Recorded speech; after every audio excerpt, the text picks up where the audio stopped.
Good morning, student. How are you today? I hope you all are fine at home. Welcome back to science class. Before study, I continue this lesson and take this lesson forward. I would like to do a small recap what we learned last session. Last session we learned movement. Last session में हमने पढ़ा था movement and characteristics of living thing. Characteristics of living thing. Characteristics of living thing को हमने last session में पढ़ा था. जैसे कि first characteristics of living thing is movement, मतलब चलना, एक जगह से दूसरी जगह आना जाना. Then second characteristics of living thing is respiration, श्वास लेना या फिर सांस लेना और सांस बाहर छोड़ना. तीसरा कैरेक्टर हमने पढ़े थे ग्रोथ. ग्रोथ मतलब दिन ब दिन हमारी क्या होती रहती है, हम बढ़ते रहते हैं. उसके बाद हमने फोर्थ कैरेक्टरिस्टिक्स पढ़ा था न्यूट्रिशन. न्यूट्रिशन मतलब खाना पीना या फिर ईटिंग हैबिट्स, जो हमें फूड जिसकी हमें जरूरत होती है. उसके बाद रिप्रोडक्शन. रिप्रोडक्शन मतलब हमारे जैसे ही किसी यंग वन को, हमारे जैसे ही हमारे बच्चों को जन्म देना. उसके बाद हमने पढ़ा था एक्सक्रीशन. एक्सक्रीशन मतलब उत्सर्जन करना, मतलब हम जो वेस्ट प्रोडक्ट होते हैं अपने बॉडी के बाहर फेंकते हैं उसे एक्सक्रीशन कहा जाता है. उसके बाद हमने पढ़े थे इरिटेबिलिटी. इरिटेबिलिटी मतलब हमें किसी चीज के बारे में संवेदना होती है और जिसे हम प्रतिकार करते हैं या जिसे हम अपने से दूर रखते हैं, तो उसको इरिटेबिलिटी कहा जाता है. ये कैरेक्टरिस्टिक्स ऑफ लिविंग थिंग्स है. तो इसमें से हम पहला पढ़ रहे हैं मूवमेंट. मूवमेंट में हमने कुछ पॉइंट्स पढ़े थे, उसके बाद हम उसको कंटिन्यू करते हैं. Okay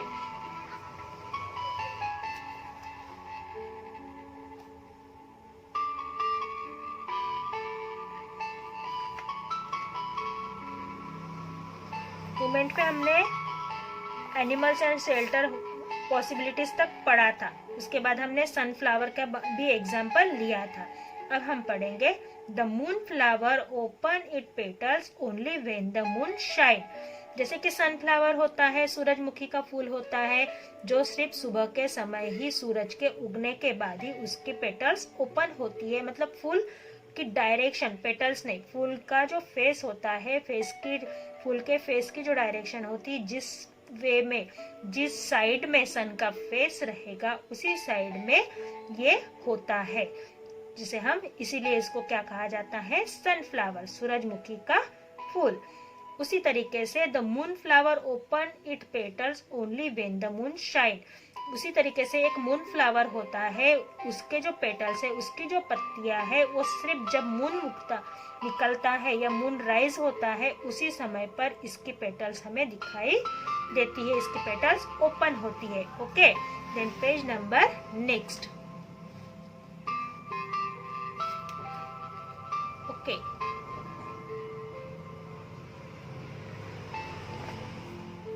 keep a potted plant inside our house.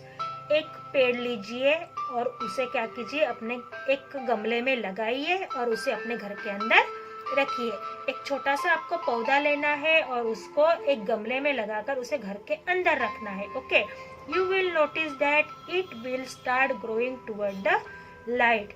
और आप उसको अच्छे से ऑब्जर्व करोगे डेली डेली. जैसे आपने आज एक गमला लिया है, गमले में एक छोटा सा पौधा लगाया है और उसे अपने घर के अंदर रखा है, तो आप जब देखोगे नेक्स्ट डे, तो जिधर से सूरज की किरणें आती होगी या जिधर से सनलाइट आ रही है उस तरफ पेड़ की पत्तियां उगना स्टार्ट हो जाएगी. मतलब धीरे धीरे पेड़ उस वे में, उस दिशा में बढ़ने लगेगा और उसकी ग्रोथ होगी.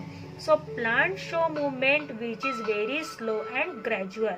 इससे पता चलता है कि प्लांट में भी मूवमेंट होती है, मतलब प्लांट में भी हलचल होती है, जैसे कि जानवर और इंसानों में होती है उसी तरीके से प्लांट में भी मूवमेंट होती है, जो हमें धीरे धीरे और एकदम कम इसमें दिखाई देती है. This prove that plant have life. और इससे पता चलता है कि पेड़ों में भी जान होती है. A car moves, it takes us place. जैसे कि हम कार भी मूव होती है, मतलब कार भी एक जगह से दूसरी जगह आती जाती देखती है. आप बाइक देखते हो, मोटर बाइक, कार देखते हो, तो वो भी एक जगह से आती जाती आपको दिखाई देती. It take us place.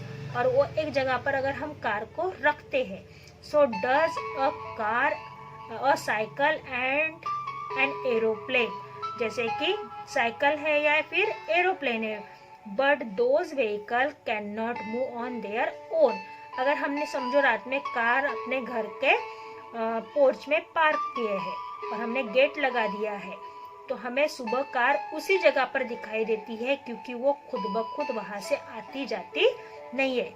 क्यों? क्योंकि कार को मूव होने के लिए मैन पावर की जरूरत होती है, मतलब इंसान की जरूरत होती है, इंसानी शक्ति की जरूरत होती है। If left outside overnight they will still be there in the morning. अगर आप रात को उसको पार्क करोगे बाहर में, तो सुबह भी आपको वो बाहर ही मिलेगी, वहां से कहीं भी नहीं जाएगी। They can not move on their own, इससे पता चलता है कि वो एक जगह से दूसरी जगह आती जाती नहीं है। इसका मतलब है so we can say that non living thing can not move, और इसलिए हम कह सकते हैं कि नॉन लिविंग थिंग मूव नहीं होता है। नॉन लिविंग थिंग एक जगह से दूसरी जगह आ जा नहीं सकता है। मतलब हमने एक कैरेक्टर पढ़े movement, all living thing are move their own, मतलब सभी सजीव एक जगह से दूसरी जगह आ जा सकते हैं। और उसी के साथ नॉन लिविंग थिंग का भी एक कैरेक्टर पढ़े, non living thing can not move, कि नॉन लिविंग थिंग एक जगह से दूसरी जगह आ जा नहीं सकते। अब पॉइंट हम पढ़ेंगे 2, रेस्पिरेशन। क्या पढ़ेंगे हम? रेस्पिरेशन। क्या पढ़ेंगे? Point number 2, respiration. ये सेकंड कैरेक्टरिस्टिक्स है लिविंग थिंग का। All living thing, put pencil on sentence student, all living thing breathe और रेस्पिराई। जो सारे लिविंग थिंग होते हैं वो सांस लेते हैं या फिर श्वसन की क्रिया करते हैं। Breathing in animal is easy to observe as the chest moves in and out. अगर एनिमल्स में ब्रीथिंग हो रही है, वो सांस ले रहे हैं, ये हम आसानी से देख सकते हैं। किस तरीके से? क्योंकि एनिमल जब बैठे होते हैं या घूमते फिरते होते हैं या सोए होते हैं, उस समय उनका चेस्ट इन एंड आउट, मतलब ऊपर नीचे होते रहता है, आगे पीछे होते रहता है ना। In smaller animals this movement is not easy to notice. पर छोटे छोटे जो एनिमल्स होते हैं, जैसे कि कीड़े मकोड़े हैं, इंसेक्ट्स है, उनमें हम ब्रीथिंग की प्रोसेस होती है क्या, ये देख नहीं पाते हैं, क्योंकि उनको ऑब्जर्व करना बहुत ही मुश्किल होता है। Human being and animal breathe through the nose और नॉस्ट्रिल। ह्यूमन बीइंग जो है और जानवर जो है वो अपने नाक के थ्रू, मतलब नॉस्ट्रिल के थ्रू, नाक के अंदर जो 2 नलिकाएं होती है, नाक के अंदर जो 2 होल्स होते हैं, उनको नॉस्ट्रिल कहा जाता है। Highlight this sentence, human beings and animals breathe through the nose or nostril. Okay, then put pencil on next sentence. Fish breathe through gills. Fish क्या करती है? गिल्स से ब्रीथ करती है। इस सेंटेंस को भी हाईलाइट कर लीजिए। Fish breathe through gills. Fish अपने जो नीचे का गलफड़ा होता है, मतलब गले का जो हिस्सा होता है, ये जो यहाँ पर पिक्चर में शो किया है, उसको गलफड़ा कहा जाता है, उसको इंग्लिश में गिल्स कहा जाता है। इससे वो पानी में रहने के बाद भी सांस लेती है। Plant breathe through tiny holes. जो पेड़ है वो एक छोटे से होल के थ्रू, मतलब छोटे छोटे जो पेड़ के पत्तों के अंदर जो होल्स होते हैं, उससे वो सांस लेते हैं। Called stomata. Tiny hole called stomata. Underline this sentence, tiny holes called stomata present in leaves. Okay, जो छोटे होल्स होते हैं ल्यूजेस के अंदर, उनको टाइनी होल्स कहा जाता है, उनको स्टोमेटा भी कहा जाता है। मैंने आपको बैक ईयर में एक पीपल ट्री का लीफ दिखाया था, और उसके पीछे के होल्स और उसके अंदर कैसी नेट बनी हुई होती है वेन्स की, वो आपको शो किया था। उस पे से आपको पता चला था कि स्टोमेटा किसे कहते हैं। Okay, living thing breathe because they need the oxygen present in the air. Living thing सांस लेते हैं क्योंकि उनको ऑक्सीजन की जरूरत होती है, जो हवा से हमें मिलती है। Fish get this oxygen from water. और फिश क्या करती है? ये ऑक्सीजन पानी के अंदर से लेती है। आपको पता है पानी के अंदर भी ऑक्सीजन मिक्स होता है, क्योंकि एयर पानी के अंदर से पास होती है तो उस समय वो ऑक्सीजन वहां से पास होता है, तो उसी समय फिश क्या करती है, पानी के अंदर का ऑक्सीजन ले लेती है।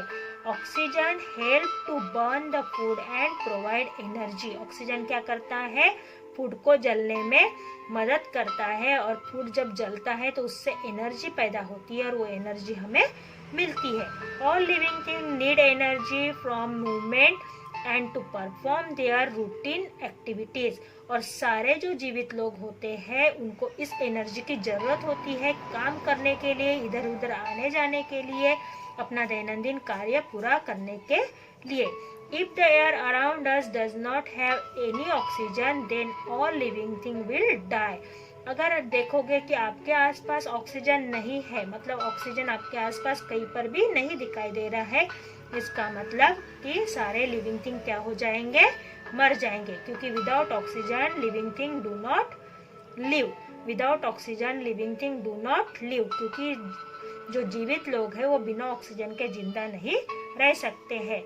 Non living thing do not breathe. Non living thing do not breathe. हमने सेकंड कैरेक्टरिस्टिक्स पढ़ा, respiration. Living thing respire, all living thing breathe और रेस्पिराय। और नॉन लिविंग थिंग का भी सेकंड कैरेक्टरिस्टिक्स हमने देखा, non living thing do not breathe. Highlight कीजिए इस सेंटेंस को, non living thing do not breathe. Okay student, see you soon, bye bye.